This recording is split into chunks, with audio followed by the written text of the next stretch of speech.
Zolo, and on this issue of It's My Talk, I give my take on Britney Spears and the issue of conservatorship that is swirling all around us on the media.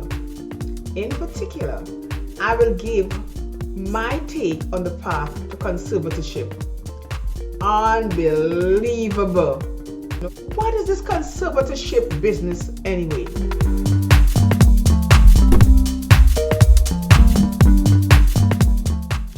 Born in 1981 in Louisiana in a small town, Britney Spears came to fame early, but when at 16, she got a record deal, a star was born.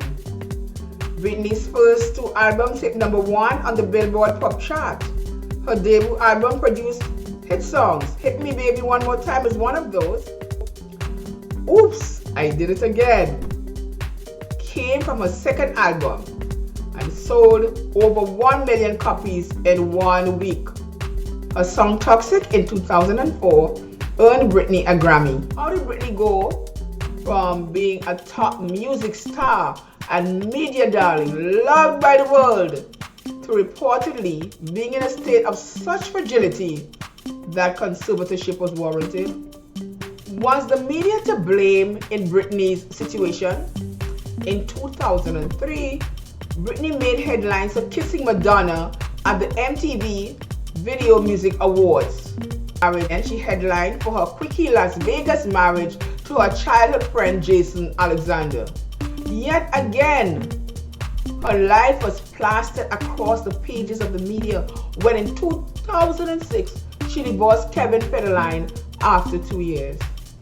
Her resultant breakdown, erratic behavior inclusive of shaving her head, was captured by the paparazzi who broke a window in the salon to get that capture. It was unconscionable the way the media exploited Britney at her most vulnerable point. Could they not have had the decency to allow her a space to grieve? A divorce is a very painful and traumatic experience in which, without the right kind of support, one can totter on the brink. I had my God. What or who did Britney have? Surely, if she was not in a fragile place then, this situation could have pushed her there. Britney ended up in rehab. Who died and made the media God that they were all over Britney's life like that? Could she not be allowed a more shrouded personal life while of a more accessible, more noble life as an entertainer? Where would the media draw the line? The media needed to observe a separation of the personal and professional life of Britney and stick to the latter. Sadly, Britney was again hospitalized for another breakdown in 2008 after she was ridiculed for performance on MTV. Don't you see the trend between Britney's denouncement in the media and her subsequent breakdowns and hospitalizations? The media is a double-edged sword. It can promote or destroy in one fell swoop. It's about tennis star Naomi Osaka, recognizing this about the media, recently backed out from Wimbledon and Paris tennis tournaments because she felt the pressure exerted by the press was a threat to her mental health. And was it that fame was the culprit? We really need to evaluate what was happening behind the scenes to understand Britney's trajectory to conservatorship. To do so, we will evaluate the dichotomy of fame and the self. Britney and many other young stars who enter the domains of fame seem to be consistently coerced into projecting particular images created for them by the people behind the scene, those who are in control of the perceived rarefied spheres of fame. In Britney's case, a sexualized image was the preferred image for a 16-year-old. Perhaps This ultimately set her on the trajectory to conservatorship. She, like other young stars, seemed to drift through a maze of such objectification and commercialization that it results in equilibrium. These young stars should only be allowed to navigate this maze with qualified guidance in peril of getting lost for the duration. From all accounts, Britney did not have this kind of guidance. Those who were in control manipulated a malleable Britney who was only then but a child. Children aim to please, as they readily assume that the adults in their circle have their best interests at heart, which makes them susceptible. But having a child's mentality in show business makes one susceptible to abuse. A lot of the concern for Britney was merely farcical. Things interviewers said to her and were not held accountable for is astounding. This spasm of publicity about what happened from Mexico to London was pretty rough. Yeah. Yeah, it was a weird. Some of them were blatantly sexist.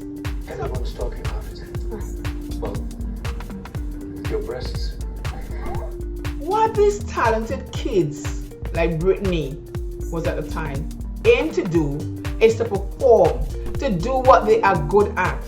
However, they find that in order to do so, they must first submit to fit the system's demands. Again, this makes them susceptible to derailing exploitation. These young celebrities go after fame within a system within which characteristically nepotism is at work.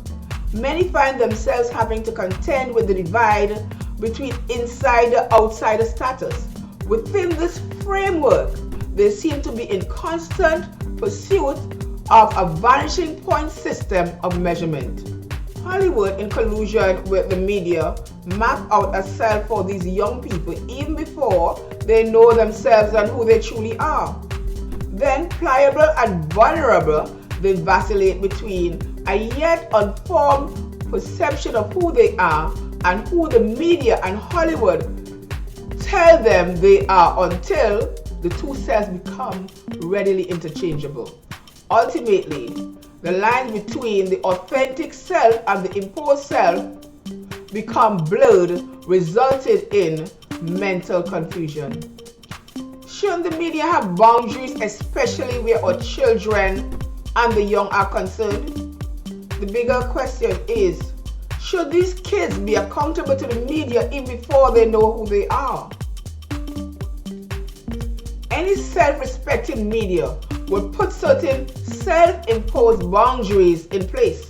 For instance, they ought to allow these kids to grow up and make the errors away from the scrutiny of the media. They should give these kids, these up-and-coming stars, time to find themselves. Let them be kids.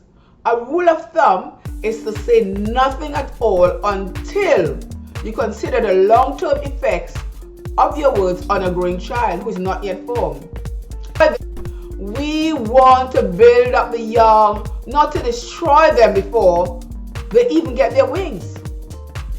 These kids, Britney and others, were objectified and sexualized. The media must refuse to do so any longer, as this kind of promotion and valuing is analogous to having a young child parade around in their mother's dress and high heels, but unlike the 3-year-old in the analogy, not being allowed to take it off. For these kids, on whom fame is inflicted, the distortion becomes permanent. This narrative paints a grim picture as to the price of fame. It communicates that fame has the capacity to derail and set the trajectory away from mental wellness in the famous. Fame is supportive of self-sabotaging behaviors. Because of the incessant attention given to these stars.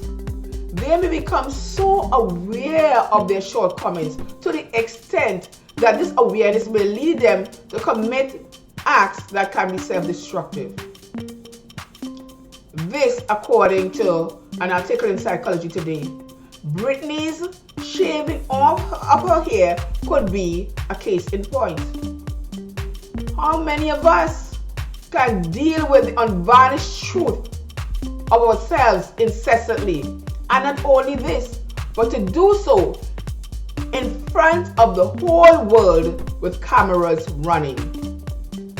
We all need our illusions until we are mature enough to face our reality. And even then, we can only deal with the truth of ourselves in sugar-coated small doses. This is quite unlike the onslaught faced by Britney. Some celebrities, on the other hand, may become overly self-conscious as a result of the constant inspection. Men develop imposter syndrome.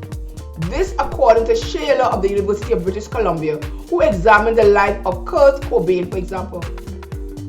Schaefer reports they think to themselves, I know that I'm not as great as they think I am. And we know things did not end well for this young and celebrated American guitarist. But swinging back to Miss Spears, how did a promising rising star end up in this binary? I have entered into this conversation of Britney and the issue of conservatorship in the hope that I have provoked some thought with a view to effectively treating with this and future similar issues. I'm Ingrid Zolo, and it has been my talk. See you next time. Bye for now.